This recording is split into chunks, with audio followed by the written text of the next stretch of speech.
मित्रों, आईपीसी 376 यानी कि बलात्कार यानी कि रेप, वो कलम का आजकल बहुत दुरुपयोग भी होता है और ऐसे जघन्य अपराध भी होते हैं जो ये अपराध नॉन बेलेबल है। और इसमें अभी फांसी तक की जोगवाई सरकार ने कर दिया है, उसका प्रावधान कर दिया है।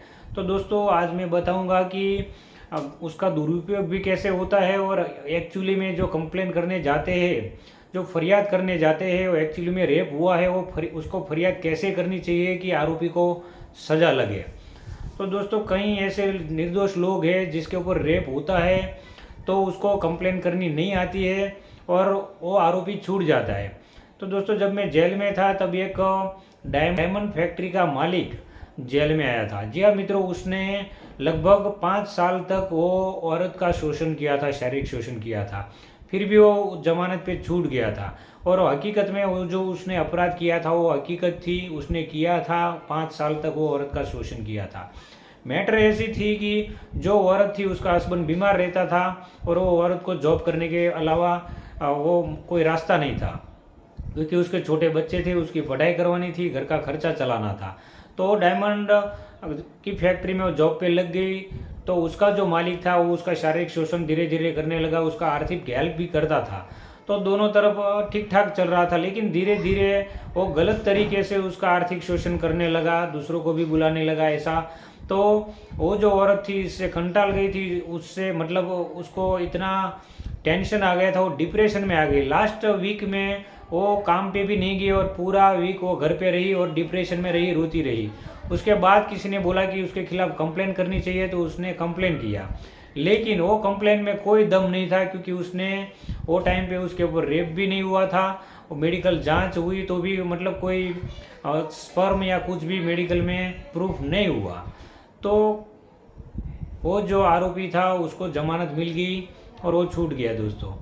तो हकीकत में कंप्लेंट कैसी करनी चाहिए कि एक्चुअली में रेप हुआ है तो उसको वही टाइम पे पुलिस स्टेशन चला जाना चाहिए। अगर पुलिस वाले कंप्लेंट नहीं लेते हैं तो सीधा डीएसपी या कमिश्नर साहब के पास चला जाना चाहिए। अगर वहाँ भी कंप्लेंट नहीं लेते हैं तो आप डिस्ट्रिक्ट कोर्ट या हाई कोर्ट भी जा सकते हो, लेकिन एक खास ध्यान रखना है कि उसके पहले आपको नाना धोना नहीं है, जब तक मेडिकल जांच ना हो जाए।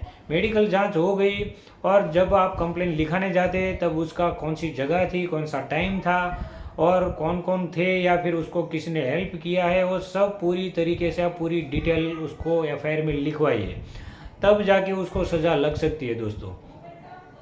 और रही बात पॉक्सो की, तो छोटी बच्चियों में आजकल तो बहुत सीरियसली कोर्ट भी लेती है, सरकार भी लेती है और पुलिस भी वो केस को सीरियसली लेते हैं। तो ऐसे केस में 100% लगभग सजा ही होती है, उसमें बेल भी जल्दी होती नहीं है, अगर कोई टेक्निकल पॉइंट ऐसा नहीं है तो।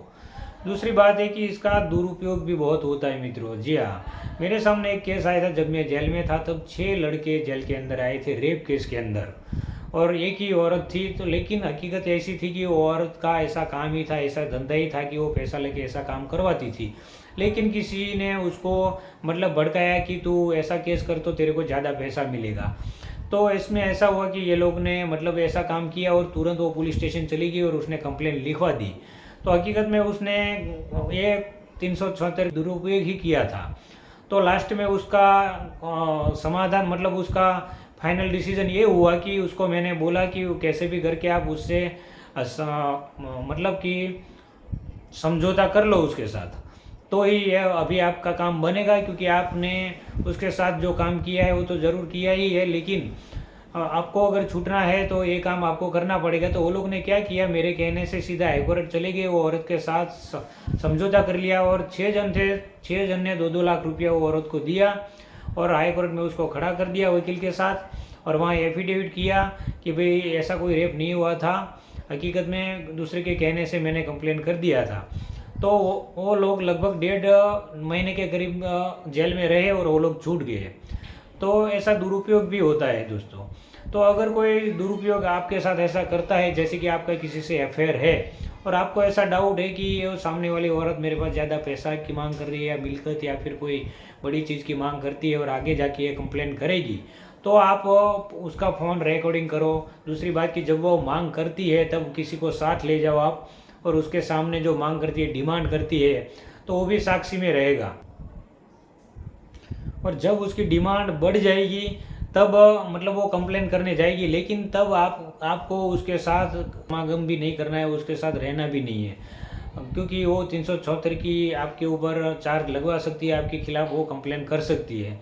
तो मतलब पहले से आप अलर्ट अगर हो गए हैं तो कोई आपको दिक्कत नहीं आएगी। फिर भी अगर चलो कोई बात नहीं, समागम हो गया है और आपको डाउट है कि ये कंप्लेन करेगी, आपको धमकी दिया कि मैं कंप्लेन करूँगी, तो कैसे भी करके उसको वही टाइम पे रोक लो, क्योंकि मेडिकल जांच जो होती है वो 72 घंटे के पहले अगर हो जाती है तो मतलब सही रिपोर्ट होती है और रेप साबित हो जाता है, मतलब आपने उसके साथ समागम किया है वो साबित हो जाएगा, तो आप उसमें दोषी हो जाओगे। तो आप कैसे भी करके उसको थोड़ा बहुत वो टाइम पे पैसा दे के या लालच दे के या उसको बोलो कि मैं 5 दिन में इतना सारा पैसा तुम्हारे के लिए तुमको मैं दूंगा, तो फिर वो रुक जाएगी कंप्लेन करने के लिए वो टाइम पे।